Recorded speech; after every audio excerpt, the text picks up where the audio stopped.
C'était en conférence de presse qu'Kylian Mbappé prend ses responsabilités et évoque un moment important dans l'histoire de notre pays.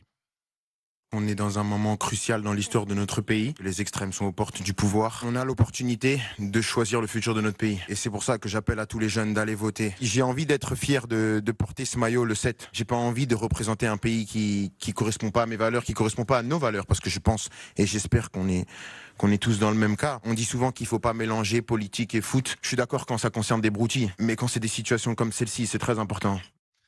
Voilà, les extrêmes sont aux portes du pouvoir. Kylian Mbappé s'engage. Est-ce qu'il a raison de le faire? 32-16 pour en discuter avec les grandes gueules. Avant lui, c'est Marcus Thuram, l'autre attaquant des Bleus, qui avait pris la parole et qui avait appelé très clairement à voter contre le Rassemblement national.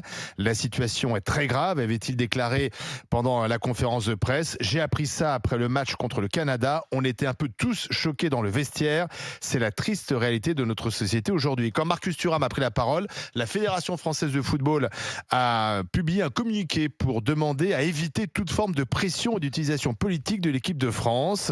Certes, on peut appeler à voter, mais cet appel doit être fait dans un respect de neutralité, ce qui n'est pas vraiment ce qu'a fait Kylian Mbappé. On comprend très bien le message qu'il lance, ni Marcus Thuram. Alors, est-ce que c'est deux attaquants, et notamment Mbappé, qui a bien sûr une audience considérable, sont-ils sortis de leur rôle ou au contraire sont-ils dans leur rôle? 32-16, monsieur Antoine. Mbappé le fait de manière un peu plus light que Thuram. Il dit les extrêmes. Il renvoie presque deux ados, LFI et le RN. Alors, Tu l'as compris comme ça. On sait bien ce qu'il veut dire. Mais on n'est plus en 2002. Où, souvenez-vous, en 2002, tout le monde disait très clairement si le Front National passe, je quitte ce pays. Je me souviens de Yannick Noah, par exemple.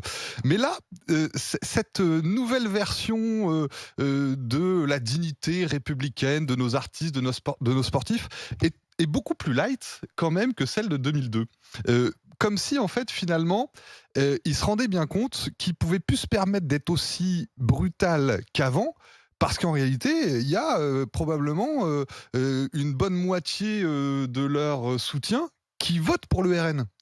Et donc, je trouve l'exercice assez drôle à regarder parce qu'ils sentent qu'ils doivent le faire au nom des valeurs républicaines, etc. Mais eux-mêmes ne sont pas convaincus. Eux-mêmes n'arrivent pas à le dire très clairement.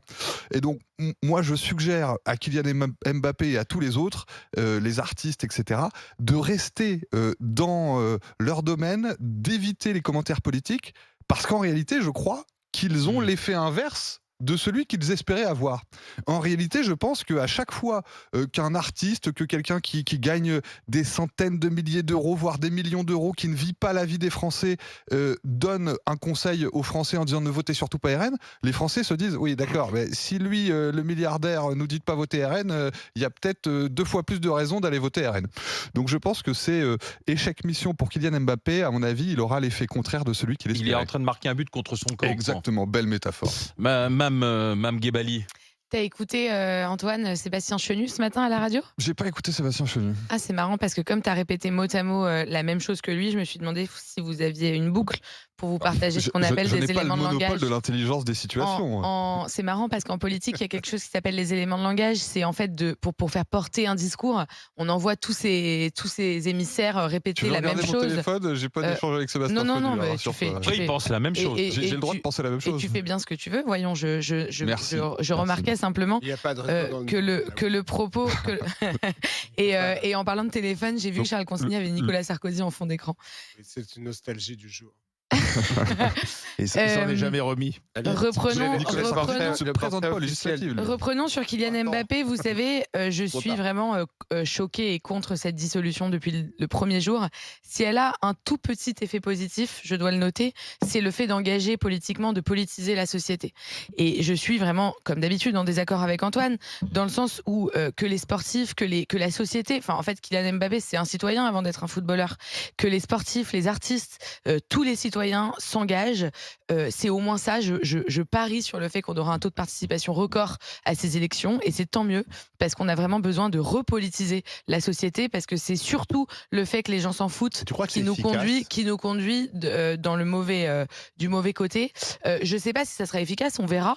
En attendant, moi je suis favorable à toute personne qui repolitise son discours et son propos. Non, moi je pense que sur le principe, j'ai rien contre le fait de s'engager dans un sens ou dans un autre. Je préfère ça à tous les planqués, si vous voulez. Le problème, c'est que les people s'engagent en général toujours dans le même sens. Et s'agissant de Kylian Mbappé, je ne critique pas sa démarche, mais je pense quand même, vous savez, un des premiers trucs qu'on apprend en sociologie, c'est on pense comme on est socialement. Et je crains que M. Mbappé pense comme il est socialement. Et je pense que s'il était smicard à Tourcoing, il penserait peut-être pas de la même façon. Et donc je crains que ce garçon qu'on a beaucoup vu à l'Élysée dans ses réceptions où était reçu Emmanuel Macron l'appelle souvent. Dans ces réceptions où étaient reçus Rihanna, des milliardaires divers et variés, des stars françaises et américaines. Donc un monde quand même un peu à part, le monde du Qatar, etc.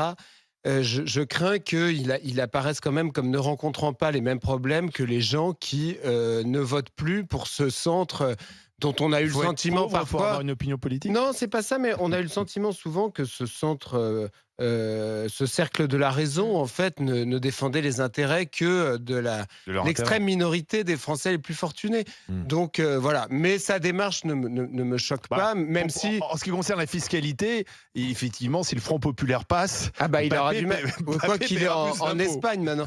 Mais par ailleurs, vous aurez quand même remarqué que la profondeur de son raisonnement ne dépasse pas quand même. Bon. Et donc, je me dis que le fait qu'aujourd'hui, en France, les grandes consciences politiques, ce soient devenus les footballeurs, c'est quand même un peu inquiétant. Je me demande un peu où sont les grands intellos, les écrivains. J'entendais Philippe Catherine sur un plateau qui était insupportable, qui disait je me suis réveillé, j'ai vu que les extrêmes étaient là, j'ai grandi dans ma tête. Le mec, il a 65 ans, j'ai grandi dans ma tête. Enfin, c'est juste insupportable. Donc, il y a Marion Cotillard aussi. Voilà, Cotillard qui, entre deux yachts et deux jets, dit faut pas. Enfin, il y a un moment, c'est juste pas possible. Alors, moi, je pose la question. Enfin, bon, oui, mais attends, pour Kylian Mbappé, deux mots, parce que Kylian Mbappé, il est né à Bondy. Sa mère est d'origine algérienne. Son père est camerounais. Il en est revenu. Donc, mais peu importe, c'est une réussite sportive, professionnelle. Donc, il a grandi dans des milieux qui étaient populaires avec de l'immigration. Donc, si tu veux, ça résonne en lui. Tu vois, le Rassemblement national, il se discours anti-immigré. Donc, je pense que lui, ça le touche, ça le choque. Il se dit, voilà, que va devenir ce pays où moi, j'étais dans la mixité. Il pourrait voter les filles. Je comprends pas. C'est ce que raisonnement, parce que s'il était à Bondy, il voterait les filles comme majoritairement les gens de Bondy, ils votent. Et lui, il dit pas les extrêmes. Je ne suis pas loin de rejoindre Diers. Il dit pas pour sur le qui côté voter. Il dit pour qui contre qui vote. Il dit donc il vote contre les extrêmes. Il se positionne contre, mais il se positionne pas Jean Lassalle, mais il se positionne pas pour. Mais il vote pour la majorité. Il se positionne contre. Mais il y a trois blocs. Après, tu as un autre choix du pour. Oui, macroniste. Mais Alain, il y a trois blocs. Il y en a un autre. Il n'y a pas que LFI, il y a Macron, il y a d'autres. Non, mais quand là, il n'y a pas d'autres. Non, il n'y a pas d'autres. Il n'y a que trois blocs. Donc, oui, il se positionne contre, vu d'où il vient. Non, il dit contre les extrêmes. Non, c'est pas vu d'où il vient, c'est vu d'où il est aujourd'hui. Parce que sinon, il voterait les comme ça. Effectivement, c'est surprenant que l'idole des jeunes n'appelle pas à voter pour le Front Populaire, parce que c'est vrai qu'aujourd'hui, le vote de la jeunesse a l'air d'aller contre ses intérêts vers le Front Populaire. C'est au moins. Non, mais moi, je voudrais vous poser une question au lieu de ça. Attends, moi, j'ai une bonne question. Moi, je voudrais qu'on ait une pensée pour les joueurs dans cette équipe de France qui votent RN. Je suis persuadé qu'il y en a. Oui, il y en a peut-être. Il y a dû avoir Giroud déjà. Et alors, et eux, imaginez-vous. Je sais pas, je trouve qu'il a le profil d'un électeur RN. Sans citer personne, imaginez-vous une seconde qu'un joueur de l'équipe de France ait pris la même position que Kylian Mbappé en disant c'est un moment grave pour le pays, il faut voter pour le RN. Vous imaginez, il serait exclu, il se ferait taper dans le vestiaire, etc. Donc vraiment, je trouve que la posture de Mbappé est facile. Une autre question. Attends. Non, mais simplement, je la pose, et puis je la pose aussi à ceux qui nous écoutent.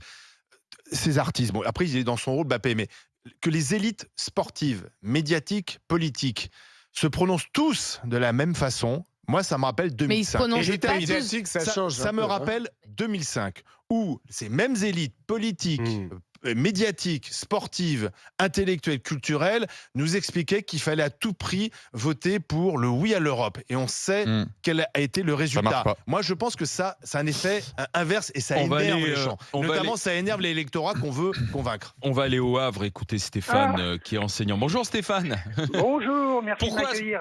Pourquoi ce « Ah, enfin » Alors dites-nous.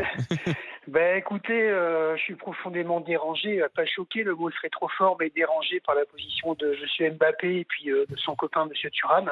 Ils n'ont pas de leçons à nous donner, quoi. Donc cette moraline, comme l'a très bien expliqué, je crois, M. Consigny, il a tout dit. Donc moi j'en ai marre, j'ai pas de leçons à recevoir de ces gens-là qui s'éclatent dans le foot. Ils ont évidemment le droit d'avoir des positions politiques, mais de nous faire cette morale, je crois quand même qu'il y a eu 14 millions de gens qui ont voté pour le RN. Il y a des millions de gens qui votent pour l'extrême gauche. Donc ces gens-là, on les respecte. Que M. Mbappé s'intéresse à la France profonde, qui s'intéresse à la diagonale du vide, qui lise Jérôme Fourquet, qui lise Christophe Guilly pour comprendre la France dans laquelle il vit. Et en fait, cette France-là, comme vous l'avez dit, ils ne connaissent absolument rien. Ils sont coupés du monde. C'est une élite absolument dans leur tour d'ivoire avec leurs millions d'euros. Ça, je ne le remets pas en cause. Par contre, nous donner des leçons. Moi, personnellement, ça me dérange vraiment profondément. Et moi, qui suis amoureux du foot, ce soir, j'ai décidé vraiment de boycotter l'équipe de France. Je ne regarderai pas les matchs de l'Euro. Je suis écœuré par leur positionnement. Comme je m'interdis maintenant d'aller au cinéma ou de voir des films de gens qui me donnent des morales en permanence, qui ne payent pas leurs impôts en France. Je trouve que c'est d'un mépris profond pour les Français. Ils ne connaissent pas nos régions, ils ne connaissent pas nos villes. Attention, je ne dis pas, moi je ne vote absolument pas aux extrêmes, pas du tout. Tout à fait. Mais je comprends tout à fait, Stéphane. Pardon, excusez-moi. Et non, mais du coup, ce soir, vous regardez le match ou pas? Ah non, pas du tout. Ce soir, je suis un fan de Riolo, j'écoute l'after en podcast, ou quand je peux en direct, j'interviens souvent dans l'after. Mais ce soir, l'équipe de France, ça sera sans moi. D'ailleurs, l'Euro, je pense qu'on va le zapper. Mais l'équipe de France, ce soir, non, je regarderai absolument pas. J'en ai marre de voir ces équipes. Donc ça pose la question en fait de l'équipe de France, parce que Mbappé, c'est bien sûr un citoyen, mais c'est surtout le capitaine de l'équipe de France. Et par ses déclarations, vous trouvez qu'il engage trop l'équipe de France de football? Il engage trop. Écoutez, son copain Dembélé, il a fait la même chose. Nous, Marcus Thuram aussi. On est des petits citoyens. Moi, je suis enseignant, je suis prof depuis 1998. En cours, je suis neutre. J'explique des choses, j'essaye de façon objective. Je vais pas mettre en avant des idées politiques. Et l'équipe de France doit rester neutre, c'est ce que vous dites. Évidemment. Mais parce que tout le monde regarde l'équipe de France. Je suis pas d'accord sur la neutralité de l'équipe de France. Moi, je suis pas d'accord. Je trouve qu'il faut que les footballeurs puissent. Là, il va quand même trop loin. Dans l'ensemble, il faut qu'on arrête de nous gonfler avec ces principes de neutralité. Mais attends, les gens doivent pouvoir s'engager politiquement, sinon le débat ne vit pas le débat démocratique. Ma question pour Stéphane, c'est que vous aimeriez qu'on interdise aux personnalités artistiques, sportives, etc., de donner leur avis? Évidemment que non, mais si vous voulez, quand on était dans les années 90 avec Coluche, on le comprenait cet engagement. Maintenant, les Français ne sont plus dupes. Et pourquoi les gens votent à l'extrême? Parce que Mbappé, j'en suis persuadé, Mbappé ne fait que remonter à l'extrême. Il va gilet jauniser encore plus la France. Écoutez, on est dans des moments de tension incroyables. On leur demande juste peut-être des discours plus fédérateurs. Et là, justement, il met le doigt sur ce qui fait mal. Et les gens qui souffrent, les gens justement qui vont voter aux extrêmes, moi c'est mon point de vue, eh bien, il y a encore plus de ressenti.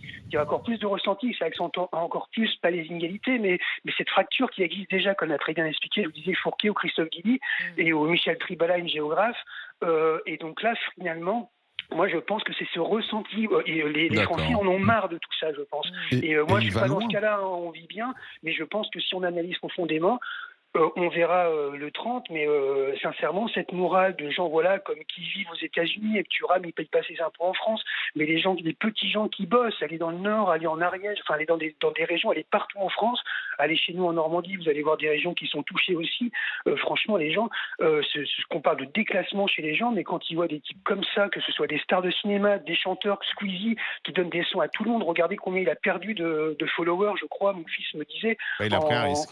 Il a pris un risque, il a pris un gros coup, mais les gens en ont marre. Est-ce que ce soir, Mbappé prend le risque qu'une partie de la population française se détourne? Non, mais justement, je voudrais savoir, est-ce que la prise de position de Thuram et de Mbappé vont peut-être pousser certains Français à ne plus soutenir cette équipe de France. Parce qu'effectivement, parmi ceux qui seront devant leur télé ce soir, il y a des gens qui votent Insoumis, des gens qui votent RN, des gens qui votent Macron, des gens qui votent pour l'un des trois blocs. Est-ce que c'est pas là ça le risque en fait? C'est finalement autour de l'équipe de France, il y a quand même une unité des Français, et en politisant ainsi, Mbappé a pris le risque peut-être de fracturer le soutien nécessaire à l'équipe de France. Stéphane, du coup, il ne regardera pas le match ce soir. Voilà. Stéphane, je vous remercie d'avoir été avec nous. Merci beaucoup. Je vous en prie, Stéphane, merci d'avoir été dans les GG. Bonne journée, monsieur l'enseignant du Havre.